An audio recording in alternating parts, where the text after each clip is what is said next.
What if I told you there's a city hidden in plain sight, one that holds the spiritual, artistic, and cultural keys to the Black experience across the world? A city where gods walk in sacred forests, art speaks louder than words, and festivals echo the heartbeat of Africa. Welcome to Oshogbo, the sacred soul of Yoruba land. Oshogbo, the capital city of Osun State in southwestern Nigeria, is a locale rich in history, culture, and economic significance. Situated along the Osun River, it serves as a vital hub connecting various regions through a network of roads and railways. Oshogbo was coined out of Osoigbo, the bush witch. This was as a result of earlier settlers who surprisingly met a man at the Osun River, and they referred to the man as Witch of the Bush, also Igbo. Igbomina came from Ologbolomo, meaning it is the flag bearer that knows the road. The city was shaped not only by its spiritual backbone, but also by historical figures like Larooye, the first Ataoja of Oshogbo, who established peace and unity in the area. Over generations, Oshogbo became a melting pot of tradition, resistance, and resilience, a beacon for people of African descent. Oshogbo has long been a commercial and industrial center. In 1907, the British Cotton Growing Association established a cotton industry in the town, and the Nigerian Tobacco Company built its first factory there. The construction of railway tracks in 1907 further enhanced Oshogbo's industrial and commercial development by linking it to other parts of northern Nigeria, attracting people and businesses to the area. Its history intertwines with the transatlantic slave era, colonial transformations, and Nigeria's post-independence cultural rebirth, making it one of the most historically grounded cities in Yoruba land. In Oshogbo, the traditional leadership structure is a cornerstone of the community's cultural heritage, comprising the Ataoja, king, kingmakers, and chiefs, each with distinct roles that ensure the town's governance and cultural preservation. The Ataoja of Oshogbo. The Ataoja serves as the paramount ruler and spiritual leader of Oshogbo. Historically, the title originated with Larooye, who became the first Ataoja in 16th century, leading until 1760. The Ataoja's responsibilities encompass overseeing traditional rites, upholding cultural values, and facilitating the town's development. The current Ataoja, Oba Jimoh Olanipekun, ascended the throne in 2010 following traditional protocols. Kingmakers. Kingmakers are esteemed individuals tasked with selecting and installing a new Ataoja upon the vacancy of the throne. Their role is pivotal in ensuring that the selection process adheres to established customs and that the chosen candidate is suitable to lead.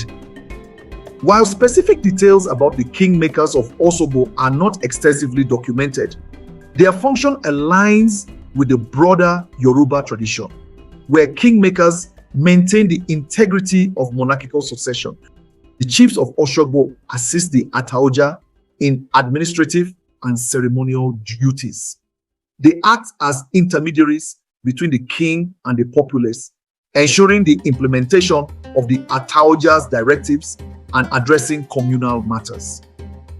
Chiefs also play significant roles during festivals and traditional events, exemplifying the town's rich cultural tapestry. For instance, during the Osun-Oshogbo Festival, chiefs are actively involved in various rites and ceremonies that underscore their integral position within the society. Now, if you think Oshogbo is just another sleepy town in Osun State, hold that thought and let me paint you a picture with cultural brushes. Oshogbo isn't just the capital of Osun State. It's a cultural capital in its own right, known far and wide as the spiritual home of the Yoruba people. Oshogbo has a deep-rooted connection to the past, one that continues to shape its vibrant present. This place is not playing when it comes to culture. In fact, if you sneeze here, chances are your sneeze has a spiritual meaning. Okay, maybe not. But seriously, art here isn't decoration, it's identity. And the crown jewel of that identity, the Osun-Oshogbo Festival, an annual event held every August that draws thousands of people from across Nigeria and around the world. This is not your typical celebration. It's a sacred renewal of the covenant between the people and Osun, the goddess of fertility and one of the most revered orishas in Yoruba spirituality. The festival climaxes with a sacred procession to the Osun Sacred Grove, a UNESCO World Heritage Site and one of the last remaining sacred forests in southern Nigeria. It's here that the Aruba, a young virgin chosen for her purity, carries offerings to the Osun River, walking in solemn silence through a crowd of worshippers. You could say she's basically the Beyoncé of the festival, protected, revered, and not allowed to blink sideways. Her journey is both symbolic and spiritual, a living tradition passed down through centuries. But Oshogbo's culture doesn't begin or end with the festival. Year-round, the city celebrates its artistic soul. From Adire textile making, traditional Yoruba tie and dye fabric, to wood carving, metalwork, bead art, and more, Oshogbo is a hub of creative expression.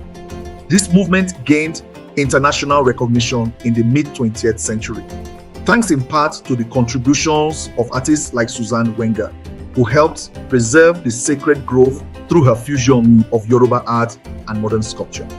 And of course, music and dance are ever present. Whether it's the hypnotic rhythm of the talking drum or the storytelling gestures of traditional Yoruba dance, Oshogbo's culture is a performance that never ends. Traditional celebrations like Egungun festivals, Ifa divination ceremonies, and community events tied to agriculture, harvest, and kingship reflect a society deeply rooted in ancestry, spirituality, and respect for nature. Even in everyday life, you'll find culture infused into greetings, attire, cuisine, and storytelling. The people of Oshogbo aren't holding on to culture for show. It's part of who they are. Oshogbo doesn't just preserve Yoruba culture. It celebrates it like your aunt who overdresses for a 2-year-old's birthday. Loud, proud, and full of flavor. Speaking of flavor, Oshogbo's cuisine isn't just about taste. It's storytelling. The glorious, spicy, soul-hugging food. Every dish carries history, every spice has purpose, and every meal is a celebration of identity.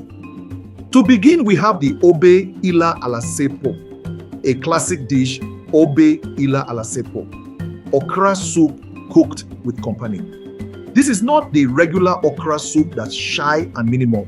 This one comes with assorted meats, dried fish, locust beans, and sometimes even snail, because why not?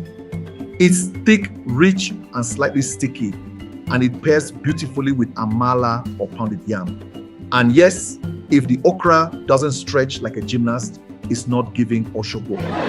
Also, we have the Ofada rice and ayamase, aka designer stew. Now, while Ofada rice didn't originate exclusively in Oshogbo, it's proudly served here with serious intention. The local adaptation involves ayamase, a peppery green stew packed with offals and boiled eggs. Ofada rice is unpolished, meaning it's slightly nutty, smoky, and comes with its own aroma that lets you know from the gate that something's cooking.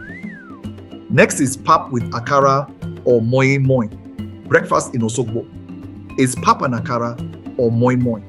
Pap is fermented corn pap, smooth, slightly sour, and perfect when paired with akara, bean cakes that are crispy on the outside and fluffy on the inside. And if you want to level up, add moi moi, a steamed bean pudding that's both humble and mighty. We also have the local snacks, ajogun, kokoro, and ekuru. We can't forget the street food heroes. Ajogun, fried crunchy maize snack, kokoro, corn-based sticks, and ekuru, a bland but important white bean cake often served with spicy sauce, are local favorites. They are the kind of snacks that remind you of grandma's house or primary school lunch breaks under mango trees. So, whether you're digging into a bowl of Ofada rice or sipping fish pepper soup by the roadside, just know you're not just eating, you're experiencing Oshogbo in its truest, most delicious form. As historically relevant the city of Oshogbo is to the Yoruba people, it's also the hometown of some of the most prominent and wealthy individuals, beginning with Folorunsho Alakija, a billionaire businesswoman and philanthropist. She is recognized as one of the richest women of African descent globally and has substantial investments in the oil and fashion industries. Next is Jimoh Buraimoh, the Baal of Godofon in Oshogbo, a product of Oshogbo Art School. He is a pace setter in the visual art scene, having developed the art of bead painting in Nigeria and Africa. Chief Buraimoh systematically expanded his repertoire to include murals reminiscent of Yoruba traditional beaded cloaks, crowns, stools, and staff. So how does this ancient city in Nigeria connect to Black people across the world? For the African diaspora, whether in Brazil, Cuba, Haiti, or the US, Oshogbo is more than a location. It is a spiritual and cultural homeland. In Afro-Brazilian candomblé, Osun is worshipped under similar names and attributes. In Cuba's Santeria, she is honored as Ochu. These practices trace their spiritual roots directly back to Oshogbo and other Yoruba cities. Oshogbo's festivals attract global Black pilgrims who see the city as a place of return, a reconnection to what was lost during slavery and colonialism. It's a place to rediscover pride, heritage, and identity. Through music, art, religion, and history, Oshogbo continues to be a cultural bridge linking Africa to its diaspora, inviting all to come home.